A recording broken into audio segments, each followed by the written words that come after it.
Hello everyone, welcome to my YouTube channel universe is unique.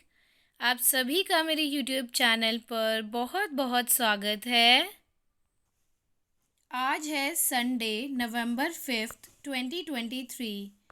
So today we will learn in English vocabulary the recap, the revision of all the English vocabulary words which we have learned from Monday to Saturday.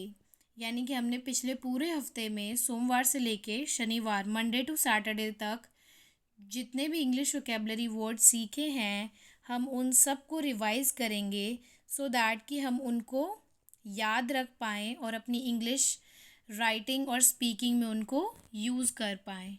सो चलिए start करते हैं। First one is Monday को हमने word पढ़ा था exquisite.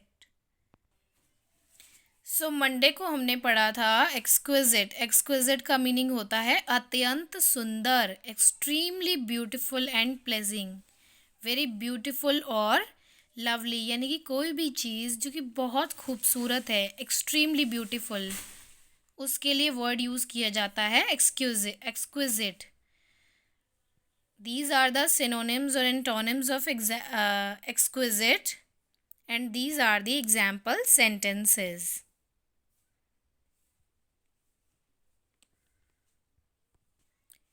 Tuesday को हमने word सीखा था ऑब्लिवियस।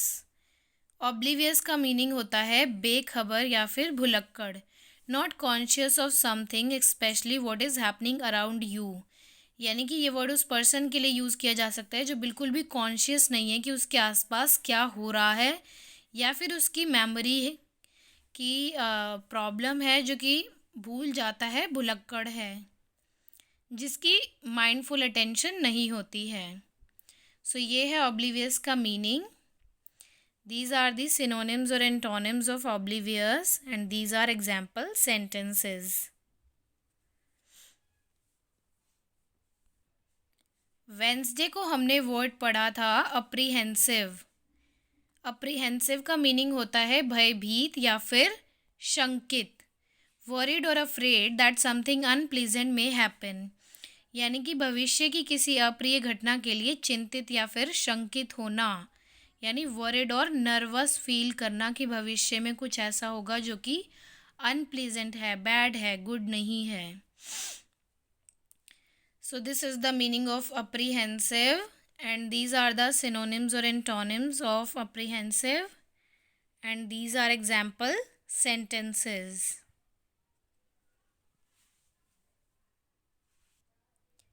थर्सडे को हमने वर्ड सीखा था डेवस्टेटेड।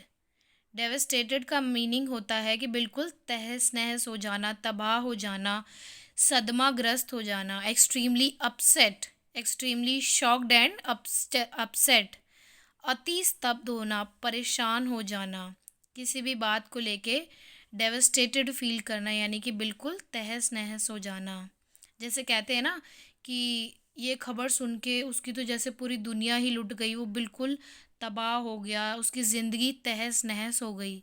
तो ऐसी सिचुएशन के लिए डेवस्टेटेड वर्ड यूज़ किया जाता है। These are the synonyms or antonyms of devastated and these are example sentences. Friday को हमने वर्ड सीखा था करेजियस। करेजियस का मीनिंग होता है साहसी, हिम्मती। Courageous is the word used for a person who has the ability to do something difficult even when there is a risk।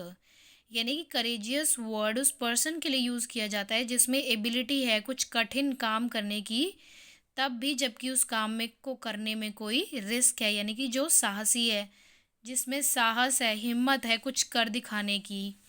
सो ऐसे पर्सन के लिए जिसमें ये क्वालिटी होती है, करेज होता है, उसके लिए वर्ड यूज़ होता है courageous। So this is the meaning of courageous. These are synonyms or antonyms and these are example sentences.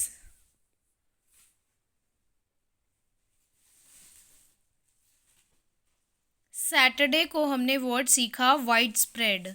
Wide spread का मीनिंग होता है दूर दूर तक फैला हुआ, व्याप्त, अनेक लोगों को प्रभावित करने वाला। यानी कोई भी ऐसी चीज़ या कुछ भी ऐसी घटना होती है जो कि दूर दूर तक फैली होती है और अनेक लोगों को प्रभावित करती है, सो उसको कहते हैं वाइड स्प्रेड। जैसे कहते हैं ना, खबर वाइड स्प्रेड है, दूर दूर तक फैल गई है ये खबर, ये यून या फिर ये न्यूज़, कि ये खबर बहुत लोगों को प्रभावित करेगी, दूर दूर तक ये न्यूज़ फैल चुकी है। सो ये होता है वाइड स्प्रेड का meaning. These are the synonyms or antonyms of widespread, and these are example sentences.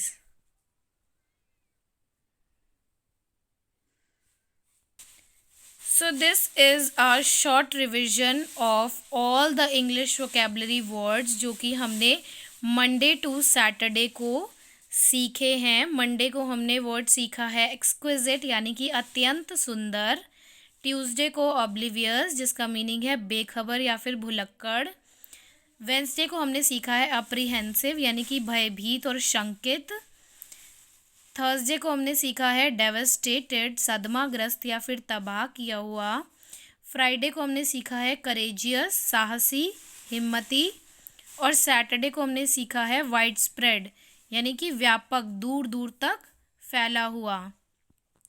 सो ये एक छोटा सा रिकैप रिवीजन वीडियो था ताकि आप मंडे टू सैटरडे जितने भी वर्ड सीखे हैं उनका एक रिवीजन हो जाए और आपको याद रहे कि हमने कौन से वर्ड सीखे, क्योंकि इस तरीके से हम ऐसे ध्यान नहीं देते हैं सारी वीडियोस को ओपन करके देखना और फिर समझना। इसलिए मैंने एक कंप्लीट वीडियो बना दी जिसमें मंडे टू सैटरडे सारे वर्ड्स की रिवीजन हो गई है। सो आई होप कि आप इन वर्ड्स को अपनी स्पोकन और राइटिंग इंग्लिश में यूज़ करेंगे, क्योंकि जितनी ज़्यादा आपकी वोकेबलरी स्किल्स एनहेंस होंगी उतनी ही ज़्यादा आपकी इंग्लिश अच्छी इम्प्रूव होगी। So thank you so much for watching. Please subscribe to my channel universe is unique and press the bell icon for the upcoming videos. Thank you so much for watching.